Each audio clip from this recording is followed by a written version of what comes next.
Hey there, I'm Migaya and welcome to my first video.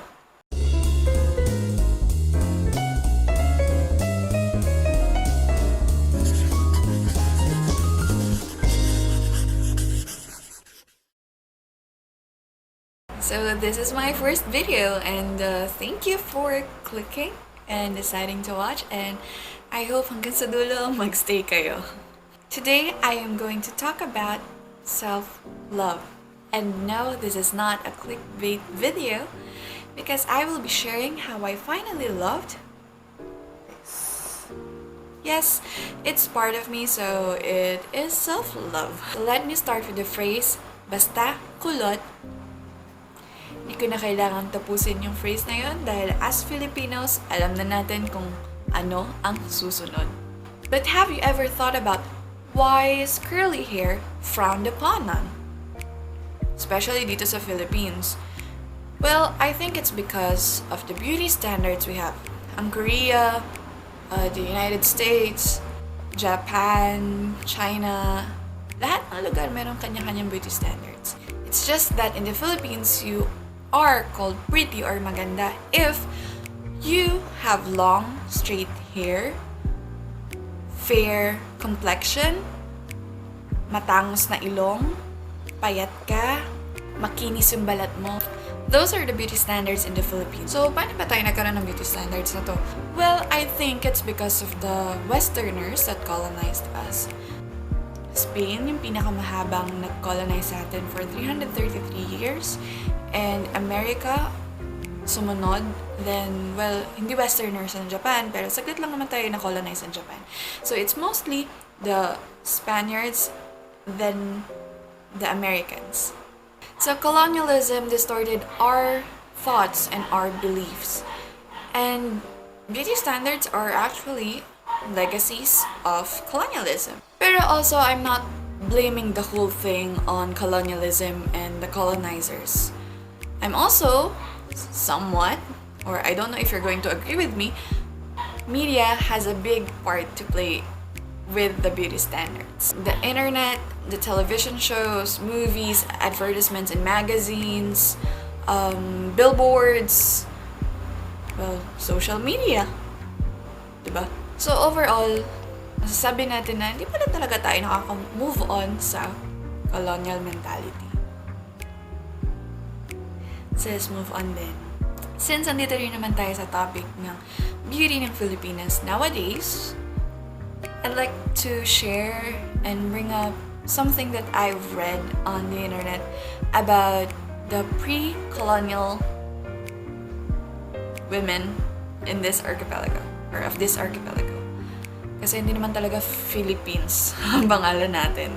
Like, napalitan lang yun ng sinakop na tayo na Espanya. Wow, history class 101. According to what I've read, people before had tattoos. Well, yung mga tattoo nila before naman ay may story and it symbolized something. People had long hair. If you're familiar with the teleserye, basta Amaya. Lahat ng tao doon mahaba. And ito, hindi na to sa Amaya, pero doon sa nabasa ko na.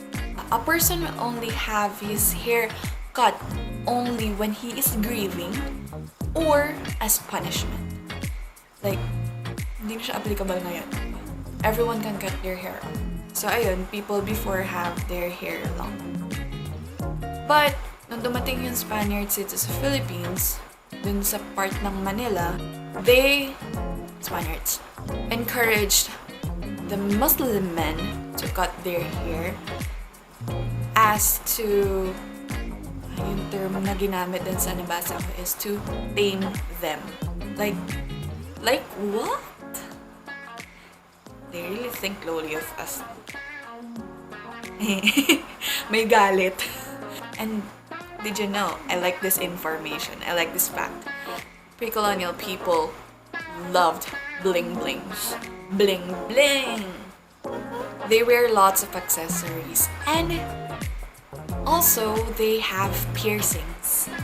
Men wore 2 piercings or had 2 piercings, while women guess how many?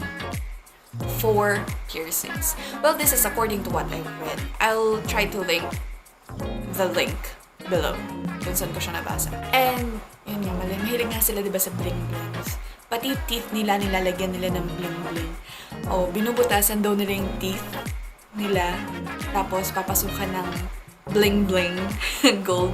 Tapos, ayun, para magmukhang may dot sa teeth. Well, a bit different from our preferences today. White teeth and perfectly shaped teeth are actually frowned upon and considered uncivilized. Wow. They actually like their teeth black and red, or black or red. Then they file their teeth to make it pointy, or nilalagyan nila ng gap yung teeth nila, ganun. Well, it's really interesting na magkaiba yung preferences dati and ngayon. Diba? Kung i-compare mo yung pre-colonial beauty and post-colonial beauty standards, talagang magkaiba. Now, wherever we may go, makikita natin yung advertisements that show this certain type of features. Usually, nakikita natin sa magazines ay maputi, payat, matangos ilong, perfect yung ngipin, straight yung buhok. Actually, when you go to the grocery or even the drugstores, you can see on the shelf that there are lots of whitening creams, whitening soaps, whitening facial wash, like. And as for hair, pag sa salons, daan ka ng salon, makikita mo na sa labas, Brazilian blowout, keratin something, rebond, relax, and even plastic surgery. Nasa billboards, magazines, tabloids, I think. Even sa advertisements on the videos that we watch on YouTube, sometimes on Twitter, even on Facebook and Instagram. Had my advertisements about that. I can recall when I was younger, nung before pa akong maging teen, pre-teen, and to teen, ganun. My mom used to buy these magazines for tweens, and I liked also watching TV. So as a kid, or as a child, or as a gal, I usually, and most of the time, see commercials and advertisements of hair or girls with hair that is strong, silky, tangle-free hair. Ganun. At bilang bata na mayroong kulot na buhok, anong i-expect mo sa akin? Kung ikaw ay napapaligiran ng ganong advertisement, ano ang maiisip mo? Na ang buhok na meron ka ay hindi maganda. Hindi ba? So, na-inject sa isip ko na pag straight ang buhok mo, maganda ka. The only person, as I can recall, with curly hair was Taylor Swift, na nakita ko. And she was a cover of the magazine pa, ha? Di pa siya nag-straight ng buhok nun eh. And here's the start of my curly story. So I will be showing the photos that I have gathered. Medyo nahirapan ako maghanap nito, pero I'll share it with you. Ang alam ko talaga, ang buhok ko kulot. Because my mom is kulot, my dad is kulot. So saan ako kukuha ng straight na buhok? And for the longest time, madalas ko nang naririnig na ang buhok ko ay buhaghag, frizzy, dry, still wool, at lagi mo dapat ipareban, iipit yan, at wag mong ilulugay kasi magulong ka. Yan yung lagi ko naririnig, so what can I do? Pero kahit ganun, napaiklian ko na rin naman yung buhok ko before. As in, even if I know it's going to be buhaghag, talaga namang napaiklian ko yan. At hindi mawawala ang pagpapaunat nito. May it be chemically straightened, yung rebond, relaxed, or plancha, especially ng college plancha. I'll be sharing the photos that I found that can show you what I did to my hair before. So I'll start with the photo when I was 3 years old. I am a curly girl, obviously, because my mom and dad are both curly people. They have curly hair. So do we expect? So this photo is when I was, I think, 12 years old. Not the first time I had my hair straightened, but one of the times that I had my hair straightened. And look how dry and frizzy they are. And I even had the guts to, like, cut it. Just look. Then the process just repeats over and over again. I had it straightened a few times, then just let it grow, and I always tie it in a ponytail. I just let it down for photos, which obviously I thought looked good, but really it didn't. So I stopped my hair bonding, chose to grow it when I was in college. I just had it dyed. That's the only treatment that I do and I get for my hair. Then there was this time that a short kwento in college, a friend sent me a message that hindi pinapapasok ng may kulay ng buhok. So, ang ginawa ko, pinagupit ko. O, diba? Ang smart ko doon. So, ayan, pixie cut. I thought it looked good. Well, it did, but nung tumatagal, nung mahaba na siya, kailangan ko na siya planchahin everyday to make it flat. Kasi pag hindi, may I quote this quote from my best friend. Mukha akong naka-helmet. So, I really had to make plancha talaga. And ayun, ako na siyang mahaba. Still continuing na pinaplancha ko siya at times. Nung maba na yan, plancha pa din. So, lutong-luto yung buhok ko sa plancha and it takes me 2 hours at least, I think. Or pag nagmamadali, edi pangit yung plancha ko. So, these are some of the photos when I choose not to iron my hair. Yeah, this one when yung may toothbrush, yan yung time na natulog ako ng basa yung buhok ko, pagising ko kulot na siya, and I said sana magstay siya ng ganito. I know it's big and fluffy, pero hindi siya nagsistay. Pero ayan, I let my hair down for photos. Just for photos. Kasi when I wear it down, most of the time talagang bubuhagag siya. And that's a no-no. And last May, in 2018, I cut my hair again. Hindi ko alam kung bakit na naman. Yung pinagagawa ko dati. And choose to let it go. Same process like what I did nung college. Talaga naman, pinaplancha ko siya just to make it look neat. And this photo right here is the last time that I straightened my hair because last October 2019, I found about the curly girl method. It was shared and a friend told me about that. So I read in the group the things that they did, and there were lots of testimonies in it, and it really inspired me to embrace my natural curls. I know I have curls. I knew that I had curls, but I just didn't know how to take care of them. And I'm really glad that I found about this group, and it's really nice because a lot of people were encouraging one another, and it's just a nice community. This is when I had my final wash.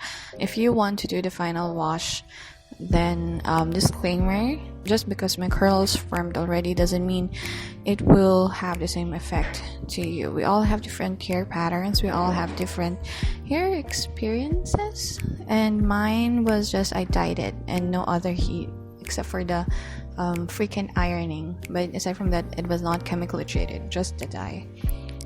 Then this was the first day of wearing my hair down for the first time. I wore it down without tying it up. It was amazing. I felt powerful, like who in the world, girls. And these photos are some of those that I took. It was really a good and very, very nice experience to finally, embracing what I had. There were lots of trial and errors here. Some products didn't work for me and some actually did. And I'm happy. So this photo is when I think this was around March or mid-March. This was before or just in the beginning of the pandemic. My hair was long, I didn't cut it, but because products were really hard to find and were really scarce, I chose to get a haircut. First was a kind of bob. I was the one who cut my bangs, I think. Then I opted for it to go shorter after 15 days and dyed it again. This photo right here was taken by my friend Jared Delusong. He is an amazing violinist, amazing musician, and he takes great photos. So there. This one is really recent, by the way. But today, I can finally say that I love my curly hair. And I've accepted it's really part of who I am. There are bad hair days, di naman mawawala yun. But curly hair is fun. Mukhang hindi ako convincing dun sa part na yun. Ulit. Well, curly hair is fun. So the kulot salad phrase may be a harmless joke. But for some who aren't really confident or stressed about their hair, it isn't. It's something that can make someone's confidence from 100 to 0 real quick. It can lower someone's self-esteem. You can say na, it's just hair. It isn't a big thing. Ano ba? Kang OA. But it's not. It's part of someone. It's part of who they are. And a harmless joke can really come off as insensitive and really hurtful for some.